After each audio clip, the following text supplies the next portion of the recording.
So hello, what's up mga ka-orange, mga kapongkan? This is Orange Blooded Motomaniac. Muling nagbabalik. So today's video ay mag-share po tayo ng mga ginawang upgrades nitong KTM Duke 200 version 2. So kung napapansin nyo, para na siyang 390 pero 200 lang po ito. So yun na nga po, bali i-share natin sa inyo yung mga ginawa dito, yung mga pinalitan dito para magmukha siyang 390. So ulitin natin.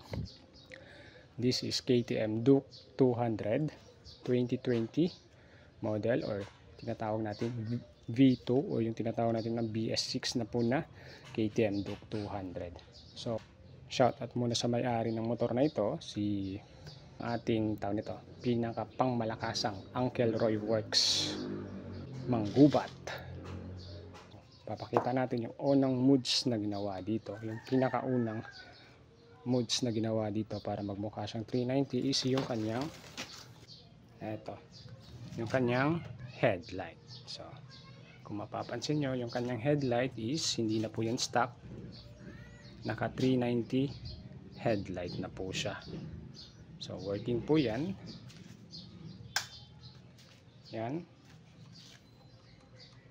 So gumagana po yan, working po yan. So yan yung una nating ginawa dito. Pinalitan natin ng headlight ng V2, yung kanyang 200.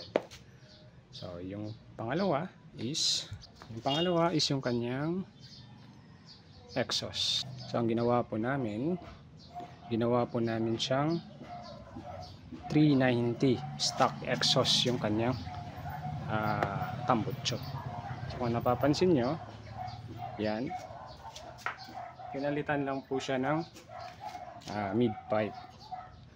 And then para magawa yan, tinanggal po namin yung kanyang stock na exhaust na yung underbelly, yung sa ilalim. Pinalitan po namin ng stock na pang so para magawa yung tambutsyong yon, para magmukha siyang 390 na version 2, ay pinalitan po namin yung kanyang manifold, yung kanyang exhaust manifold. Ginawa ho natin na pang V1 yung kanyang exhaust manifold. And then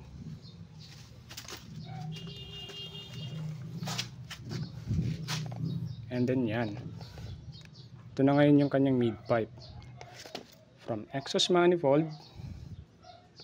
then yung kanyang mid pipe, and then yung kanyang canister dun na pang stock 390 na version 2. Yan. And then kinabitan din po ito ng air horn. So ito yung air horn. May motor po ito kasi nga air horn siya eh. Ito po yung kanyang upgraded na busina. So kung papaganahin natin, so magbabago lang yung sound nito kasi sa cellphone lang galing. So try natin.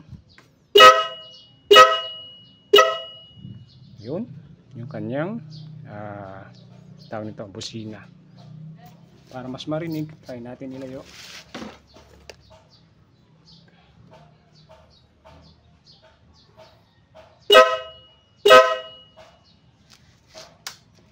So yan yung kanyang next upgrade ng busina. And then yung pamalakasan. And then yung pamalakasan nito is yung ating crash guard. Kasi mismo yung may-ari nito yung naggagawa ng crash guard. So siya talaga nagsimula, sa kanya talaga nagsimula yung crash guard. So dapat pang sarili lang niya to, and then may mga nakakita mga tropa. So ayun, nagpagawa na rin kasi solid naman talaga itong gawa ng crash guard. And then proven and tested na po ito. Ilang beses na po may mga nag-PPM na po sa atin na yun nga, na aksidente, natumba yung kanilang motor dahil sa may crash guard sila, nadedepensahan po yung kanilang motor. So ready na po ito siya na may lagayan na po ng tawag nito, ng auxiliary light, and then pwede kayong maglagay ng tawag nito, frame slider.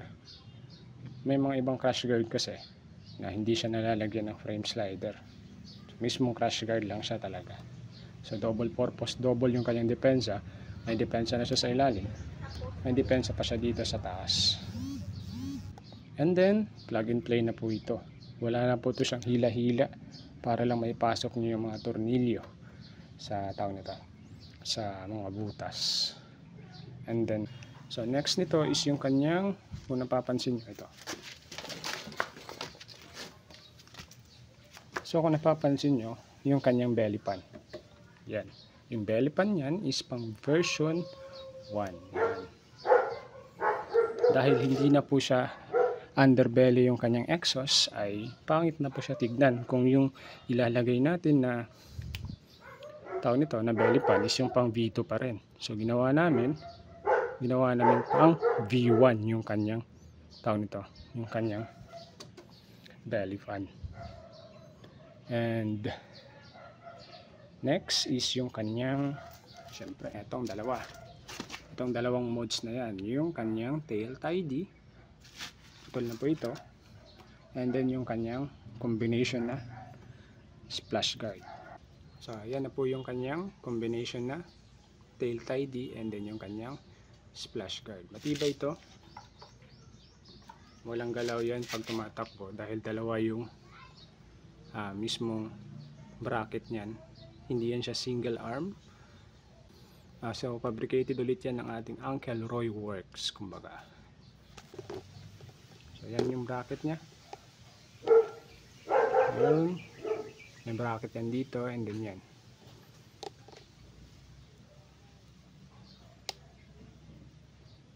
Kabilaan yan, adjustable yan. Gusto nyong iakyat yan, itaas to, o ibaba yan, pwede. Adjustable po yan dahil dito.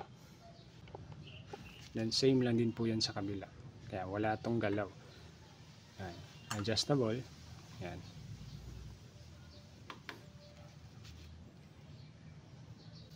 Yan. Ito yung kayang canister, stock 390 yan, and then yung bracket nya pang 390 ulit, and then minodify lang tong passenger foot pegs na nilagyan ng butas para makabit tong bracket ng tambutso. Yan. And then pinalitan na rin po namin yung kanyang manibela kasi natabingi po yung kanyang manibela. Pinalitan natin ng budget meal na handlebar set, and then clamp ng pang Dominar 400. Papansin nyo yan, yung kanyang handlebar. So plug and play lang din po yan. Papalitan nyo lang ng mahabang tawag nito, mahabang bolt dito, and then lahat ng switch assembly kabila, left and right is salpak lang din po yan. And then yung kanyang lever, pasok na pasok po yan. So mas nag-rise lang onte, and then this same bend lang din naman siya. So magkaiba lang yung kanyang middle na diameter. So mas malaki kasi yung sa KTM, sa stock KTM. Alam ko nasa 28mm ata yun. Ito nasa 26 or 24mm lang ata itong tawag nito, itong handlebar ng Dominar 400. And then so ito rin po pala ay naka LiPo 4 battery. Upgraded na po yung kanyang battery, naka LiPo 4 battery na 12 volts 13 ampere. So medyo mataas na tong ampere ng kanyang battery. Iwas na sa mga tawag nito, sa mga sunog-sunog ng stator. And then maganda yung cranking power, and then meron pa kayong extra pwede pa kayong maglagay ng extra load sa kanyang mga motor na hindi na magiging overwork si stator natin. So yun lang yung upgrade na ginawa dito para magmukha siyang 390. So yan, at papaanda rin natin, test natin yung paparinig natin sa inyo yung stock pipe yung andar ng motor.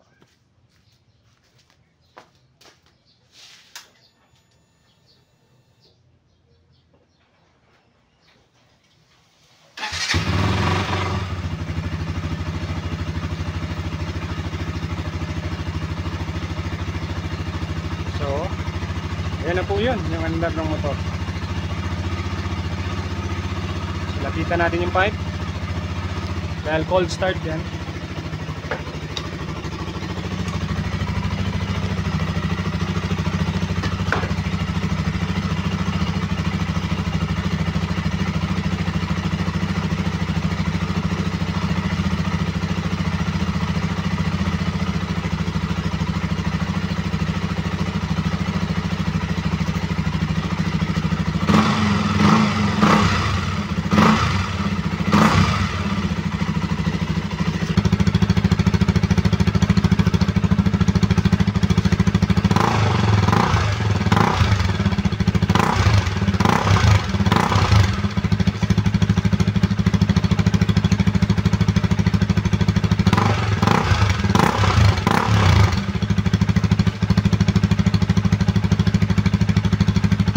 And then yung ating voltmeter reading, upgraded yung kanyang battery, type 4 battery.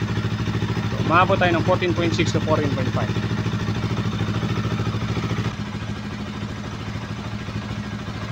So, yun na nga po. Bali, yan yung mga ginawa or pinalitan sa motor na ito para magmukha siyang Duke 390. So, ang tawag na namin ngayon dito sa motor na ito is KTM Duke 290. Hindi na po siya 200, kumbaga 290 na po siya. So, yun. Bali, naipakita na natin sa inyo yung mga ginawa dito. So, baka may magbaka sakali. So, plug and play lang po yan lahat. Yung modes lang na ginawa dyan is yung kanyang tambucho. And then yung headlight pala nyan is papalitan nyo din yung black backplate na plastic. Hindi kasi pwede yung pang B1, papalitan nyo yung sa likod din na pang 390 din.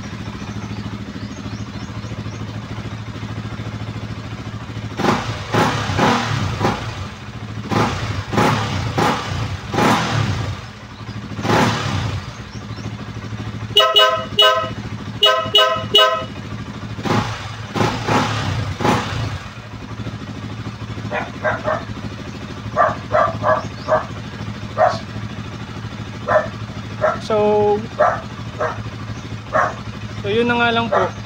Maraming salamat sa panonood. This is a quick share ng ginawa naming modes dito sa KTM Duke 200. So hanggang sa susunod na mga DIYs and then mga share tips sa mga KTMs. So ride safe po sa lahat. Peace.